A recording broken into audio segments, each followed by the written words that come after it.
queridas, queridos lectores, siendo las 6:30, casi 6:20 de la tarde de hoy, ya no sé ni qué día es, lunes. Estamos aquí en la FIL Guadalajara, esta fiesta de las letras. Seguramente ven después esta charla porque las subimos, les ponemos sus cortinillas, las publicamos y yo siempre celebro que tengamos el espacio de charlas con café en vivo, pero que sobre todo luego las puedan ver porque vienen aquí amigas y amigos autores a platicarnos de sus lanzamientos, de su trabajo, de sus pasiones. Y no hay feria para mí sin Pedro J. Fernández, mi amigo, mi cómplice de hace muchísimo tiempo. Nos hemos acompañado a lo largo del camino de las letras, pero sobre todo yo teniéndote en estas conversaciones, nos hemos hecho un poco más mayores aquí, querido. Sí, y además nos conocimos en una charla con café. Nos conocimos en una charla. Sí. ¿Y qué serán? ¿12? No, ¿10 años? 12 años. 12, ¿no, querido? Sí. Y míranos. ¿Qué han pasado? ¿Qué han pasado en estos 12 años? Me encanta tenerte aquí. Eres uno de los autores más leídos de México, más prolíficos. Compartimos muchas cosas juntos y con esta maravillosa noticia de Yo, Sor Juana, Mujer Volcán, yo fui la primera que salté de gozo y eso que de verdad me llena de alegría que se revisite la figura de Sor Juana, pero sobre todo desde un punto de vista tan personal como lo haces tú, en los zapatos del personaje de primera voz, con una Sor Juana que es tan compleja y tan fascinante, y lo has logrado tan bien que has recibido el premio Caniem. Un aplauso, por favor, le damos a Pedro, porque acaba de recibir el premio Caniem esta Sor Juana, y nos tienes que contar todo de esta maravilla. Gracias, querido. Bienvenido a Charlas con Café. Muchas gracias. Pues Sor Juana es el sexto libro de la serie biográfica. Muy exitosa, muy leída, gracias a Dios. Y en esta ocasión pues regreso a la primera persona. Me toca hablar de la figura de Sor Juana. Es ella quien nos cuenta su historia, pero no de una forma tradicional, porque podemos explorar su infancia, su acercamiento a las letras, todos estos meses que vive en la Ciudad de México antes de entrar al convento. Y la parte del convento que no solamente es sentarse a escribir, es el tiempo que pasaba leyendo con sus instrumentos musicales en el huerto, y mi parte favorita, el tiempo que pasaba en la cocina, y que gracias a eso tenemos un libro de cocina también de Sor Juana. La obligan un poco porque además es una gente tan admiradísima, tan queridísima, tan compleja nuestra querida Sor Juana, que la Madre Superiora un poco dice que se le bajen tantito los humos y vamos a mandarla a la cocina, y esta Sor Juana fascinante descubre alquimia, descubre sabores, descubre temperaturas, descubre que ahí también hay esa magia de la ciencia que tanto le gusta, y empieza también un camino para ella con esos buñuelos de viento, con tanta cosa tan deliciosa. Que no me trajiste hoy mis buñuelitos de viento. No, hubiera estado bueno para café. Hubiera estado genial para nuestro cafecito de Sambros. Querido, a ver, creo que muchísimo del reto de esta novela es la figura de Sor Juana es prácticamente intocable, ¿no? Está en los albores de nuestra mexicanidad. Está también en esta honra del claustro de Sor Juana, en tanta poesía, en tanto todo. Qué difícil abordarla, qué difícil apropiártela, y creo que has dicho mucho que me parece interesantísimo, que cada uno tenemos a nuestra Sor Juana y tú querías vivir a la tuya. ¿Cómo fue para ti este encuentro, reencuentro con esa Sor Juana de carne y hueso que reconstruyes tan deliciosa y poéticamente en este Yo, Sor Juana, Mujer Volcán? Pues fue la primera vez que me tocó escribir a alguien que tuviera mi misma profesión, entonces fue muy interesante porque ya no estaba escribiendo batallas ni figuras políticas, muy importante, ni una carga, sino poder escribir el proceso creativo de Sor Juana, descubrir que tenemos cosas en común y afines a todos los escritores, como algo tan simple como el síndrome del impostor, que yo creo que todos los escritores pasamos por ahí. Pero hay versos de Sor Juana donde duda de su genio, o sea, Sor Juana dudando de Sor Juana su propio se atormenta, genio. imagínate. Sí, y entonces a todos nos ha pasado lo mismo, y poder escribir todo eso, porque tenemos esta idea de que Sor Juana se sentaba y lo primero que salía de su pluma es lo que hoy estamos leyendo, y no había procesos, había ideas que trabajaba, y cómo hay sueños que se convierten en versos o temas de su vida, porque hay versos que son biográficos, y poder retratar todo eso. Entonces es una Sor Juana que es muy artista, porque yo quería reflejar esa parte de Sor Juana y poder explicar a la Sor Juana escritora y poner algunos de los versos que más me gustan o que más la representan. Y pues que la gente lea a Sor Juana, porque es muy interesante que es nuestro referente literario más importante y es de los menos leídos. En el momento en que la convertimos en figura... Claro, porque sentimos que no podemos acceder a ella, ¿no? Porque es tan barroco, tan complejo, que dices, no, pues no le voy a entender. Y de hecho sí, no le entiendes nada, pero bueno, por lo menos nos la acercas. Bueno, hay muchos versos que sí se entienden. Lo que pasa es que sí tenemos esta idea de que es tan barroca, y luego lo que nos ponen a leer en la escuela no ayuda en nada. Pero hay muchos versos que se entienden muy bien. Hay unos versos que me gustan mucho de los celos, y como los celos, que en la época los celos eran o sea, se decía que era falta de amor, y Sor Juana dice, no, es el exceso de amor. Eso me fascina, ¿no? Ese sentimiento y esa pulsión. Es esta Sor Juana de carne y hueso, con sus complejidades, con sus tormentos, con su devenir en la casa de sus tíos en México, desprenderse de su familia de origen y saberse admirada. A mí la parte que más me gusta de esta mujer volcán, que vive a los pies de los volcanes y que sufre y que llora y que se regodea de su magnífica inteligencia, es esa admiración que despierta, ese vínculo con el virreinato, con los virreyes, que se quedan helados, que la quieren tener en su corte, esa relación con las dos virreinas que me parece fascinante, de la cual se ha dicho muchísimo, y tú la llevas con una soltura maravillosa y con un intercambio femenino tan natural que se da entre ellas, de contemplación, de roce, de complicidad, de risas. Es delicioso. Sí, es mostrar también ese tiempo, o sea, porque también Sor Juana estaba muy bien posicionada, precisamente porque se llevaba muy bien, no solamente con la virreina, sino con los dos virreyes, porque le escribía versos a los dos. Y cómo esto, pues al final la fue ayudando primero a entrar al convento más rico de la Ciudad de México. A las Jerónimas. Sí, o sea, porque los virreyes pagan su dote, y además ahí hay unos tejes y manejes, porque pues cuando Sor Juana nace, que era hija de la iglesia, o sea que sus padres no estaban casados, pues no estaba tan bien visto que entrara al convento, pero pues ahí los virreyes hacen su luchita para que pueda entrar. Y luego pues la ayudan a darse a conocer. Es la segunda virreina la que lleva sus textos a España para que se publiquen. Entonces, gracias a estas relaciones políticas que tiene, hoy pues conocemos a Sor Juana. No solamente era pues ese como... solemos pensar en Sor Juana y la virreina, esos textos que son de admiración, sino que iba mucho más allá. Gracias a esas relaciones, Sor Juana logra entrar al convento, que además me encanta, porque cuando entra al convento yo digo que es como lo que Virginia Woolf pensaba con un cuarto propio. De esa habitación propia, sí. Sor Juana, gracias a esa habitación propia y a ese dinero que logra, porque además se convierte en la primera mujer que logra ganar dinero de lo que vive en el continente, pues se convierte en este referente. Ella es lo que Virginia Woolf escribió con un cuarto propio. Sor Juana lo hace magnífico, y gracias a eso explota una creatividad y se convierte en este referente literario. Oye, querido, pero a ver, te voy a decir una cosa que me parece muy interesante. Les tengo que contar, queridas y queridos lectores, que hay otra voz. Esta voz es una cosa magnífica. Es alguien que no descubrimos hasta como la mitad de la novela, que le está hablando a Sor Juana, que podemos empezar a creer, querido Pedro, que es ella misma un poco como retándose, como en esta otra conciencia, ¿no? Como un alter ego que le está diciendo, ay, Sor Juana, yo te digo que no, que cuidado con sentirte mucho, que cuidado con que tengas los pies en la tierra, que te tienes que dedicar a Dios nuestro Señor, y tantas cosas, y de pronto sabemos quién es.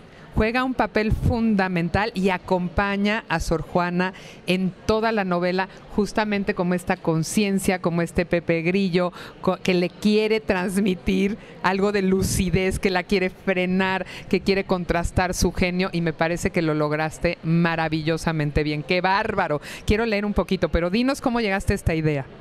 Bueno, la idea es que luego me gusta mucho tener otras voces dentro de estas novelas, porque pues la verdad es que cuando uno cuenta su historia, pues no es precisamente parcial. Entonces generalmente necesito algo que pueda hacer ese balance en las historias de los personajes. Y en este caso, originalmente iba a tener a otra versión de Sor Juana que se iba a llamar La Loca de la Casa.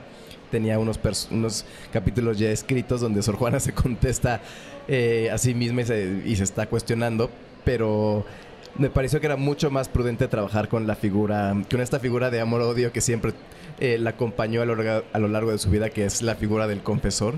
Porque nosotros no nos podemos imaginar hoy lo que es la figura del confesor. Es como el terapeuta de confianza. Porque totalmente, el coach de hoy era el confesor de ayer. Sí, eso estuvo buenísimo. Porque te acompañaba, te daba consejos, ibas y le contabas tu vida y tus problemas y te decía qué tenías que hacer, cómo resolverlos, etcétera, etcétera. Entonces, la figura del confesor, en el caso de Sor Juana, pues estaba un poco para bajarle el ego, porque Sor Juana entendía su genio y entendía su fama, y entonces el confesor era así como de, a ver, bájale dos rayitas. Eso no es cristiano, bájale. Entonces, el confesor entra y sale de confesor, Núñez de Miranda, a lo largo de su vida, y eso es muy interesante porque al final Sor Juana lo llama en los momentos en que lo necesita.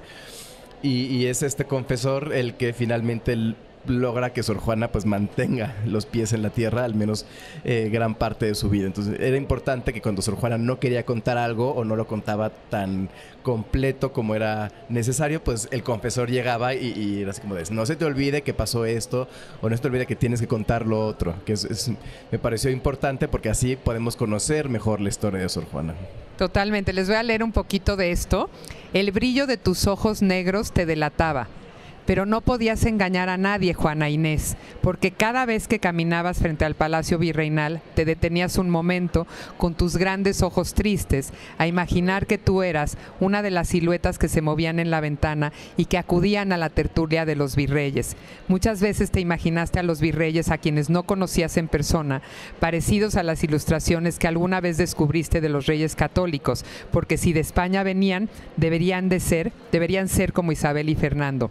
Querías ir ahí, donde convivían los escritores e intelectuales, estar con ellos y parecerte a ellos. Y vaya que lo logró nuestra Sor Juana, mujer volcán.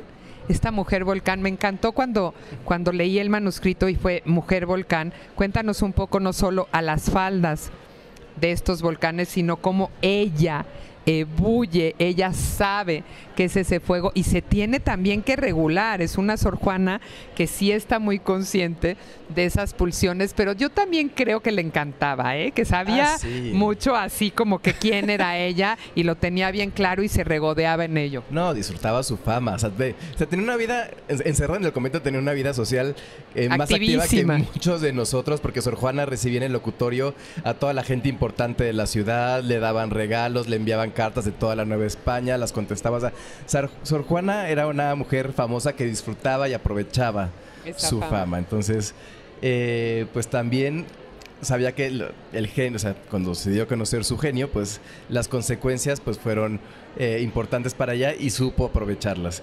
Pero el caso de Mujer Volcán justamente pues sí nació cuando estaba escribiendo el manuscrito, y entonces al principio es la hija del volcán porque nace a las faldas del volcán y tiene ahí unos versos justamente relativos a eso. Pero conforme fue avanzando la novela, pues me di cuenta que esta pasión y esta curiosidad y toda esta sed de conocimiento que se llena de teología, de astronomía, de astrología, de música, de cocina, de todas las... O sea, si pensamos en un hombre del Renacimiento, Sor Juana es una mujer renacentista así. Absoluta. Y entonces hace erupción en el papel, porque cuando uno lee sus versos encuentra mitología, encuentra ciencia, encuentra gastronomía, encuentra todo, de todo lo que leía, uno lo encuentra en sus versos. Es hermosísimo eso, hace erupción en el papel. Sí, sí. Entonces para mí es Mujer Volcán.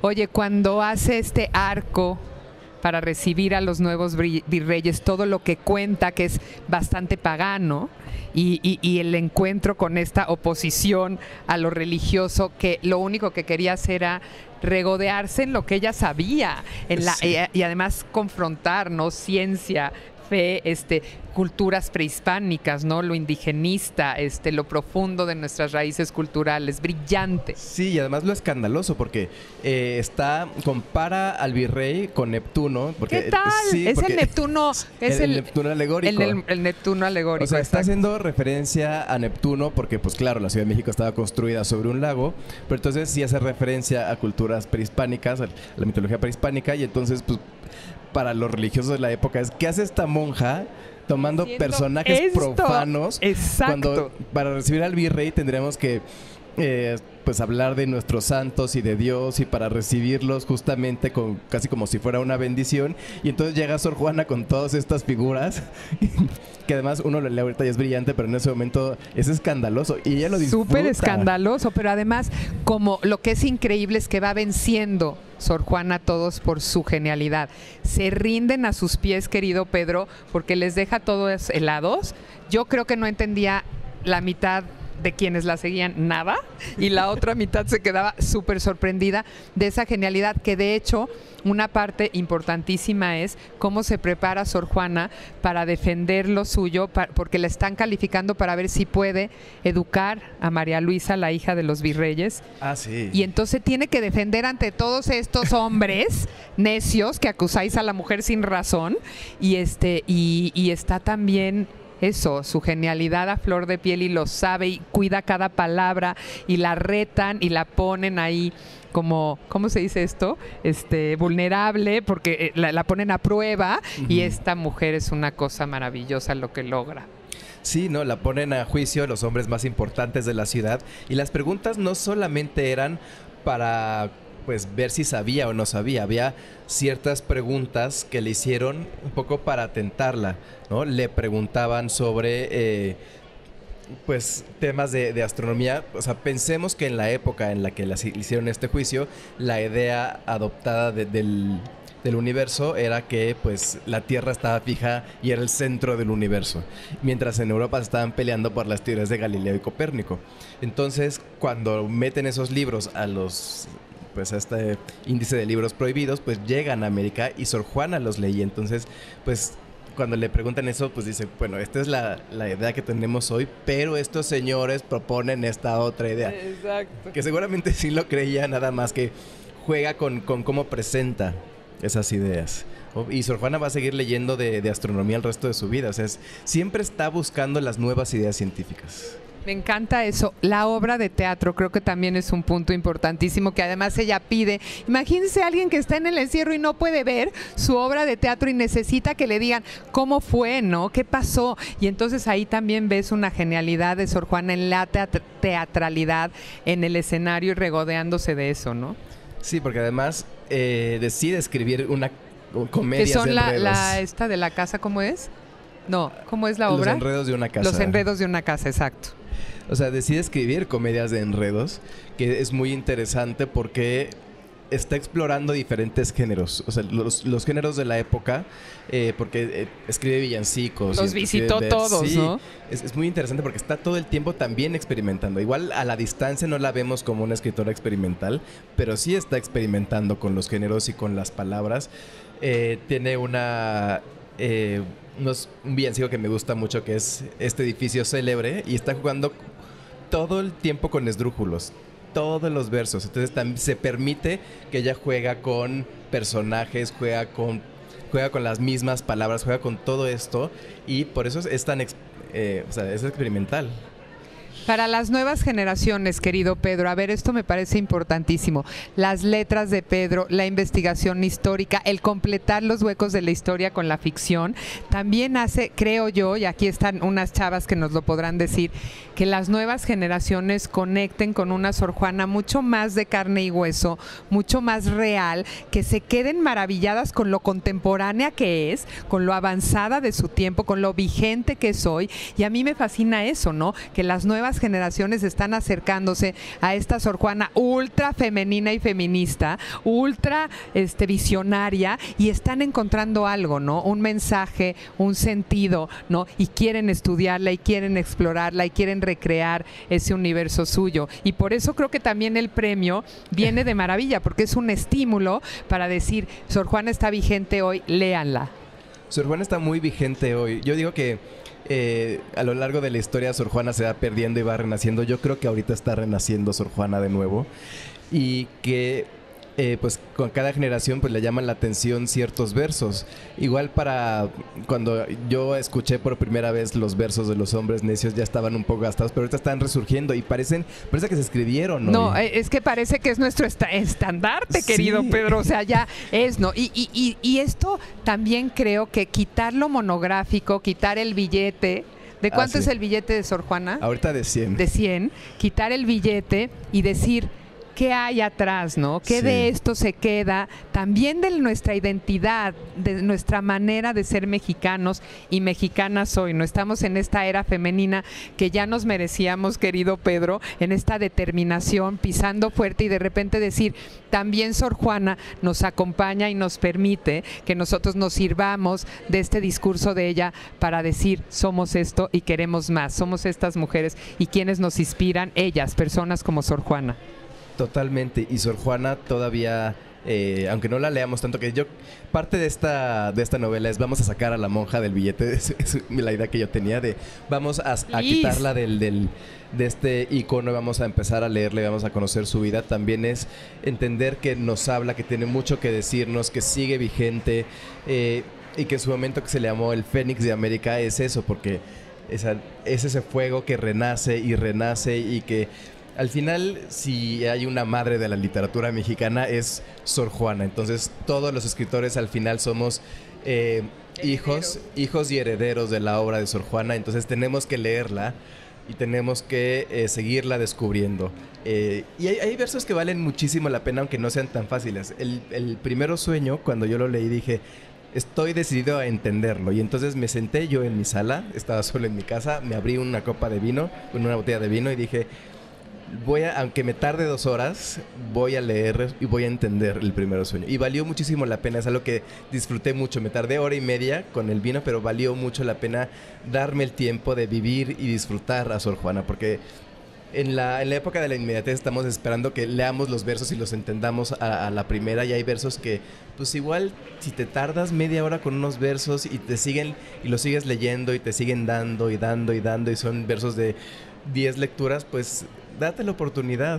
Claro, y de esa sofisticación, pero también de esa sencillez, ¿no? Yo creo que conecta con los dos extremos, esa Sor Juana renacentista, tan culta y tan de todos los días, ¿no? No hemos hablado de la fe en Sor Juana, querido Pedro, lo vamos a dejar para otro momento, ¿no es cierto? ¿Qué hay ahí de esa fe, no? Yo te preguntaba mucho eso, ¿no? El convento le sirvió a Sor Juana, pero ella sí era una mujer de fe y acaba enamorándose de este universo, sobre todo de sus monjas compañeras, ¿no? De sus iguales, que nunca fueron sus iguales, porque siempre Sor Juana era acá, pero me refiero, ¿acabas también teniendo un sentido su fe? Sí, o sea, Sor Juana, pues también mujer de su época, pues seguía tenía su fe, la vivió, pues, o sea, siento que descubrir el universo también era descubrir la creación. Entonces, mientras más se adentraba al conocimiento, pues más descubría a Dios, pero nos queda a todos claro que no entra al convento por una cuestión de fe. Lo interesante es que cuando al final de su vida tiene que renunciar a sus libros, se aferra a la fe, se vuelve una mujer muy devota. Mucho más fervorosa. Sí, practica el ayuno, un poquito de los castigos corporales. Entonces sí se vuelve una monja en un estilo más típico para la época, pero siento que no hubiera llegado a ese punto si no hubiera tenido esa fe. Y sí iba y rezaba y hacía todo lo que tenía que hacer dentro del convento, pero pues escribir o leer sobre mitología de otras culturas como que no entraba en conflicto. Para ella todo cabía, ¿no? Sí, a diferencia de las personas de la época. Claro. En el final para ella era todo conocimiento, todo absorberlo, exacto. Todo contrastarlo, ¿no? Al final sí estaba adelantada a su tiempo. Muy adelantada a su tiempo. Querido, gracias por estar aquí en nuestras charlas con café. Yo, Sor Juana. Novelón, Mujer Volcán, está ya en todos los Sanborns del país, publicada por Océano. Léanlo, disfrútenlo, compártanlo, hablen de ello, váyanlo a comprar a Sanborns. Gracias a todos por estar aquí. Un aplauso, por favor, para nuestro querido Pedro J. Fernández. Que se oiga, queridísimo. Gracias. Vuelve siempre. Gracias por hacerme parte de esto. Y Estamos ya cerrando el tercer día de Charlas con Café en la FIL Guadalajara, esta fiesta de las letras en Sanborns, la casa de todos los mexicanos. Nos vemos en la próxima. Los espero.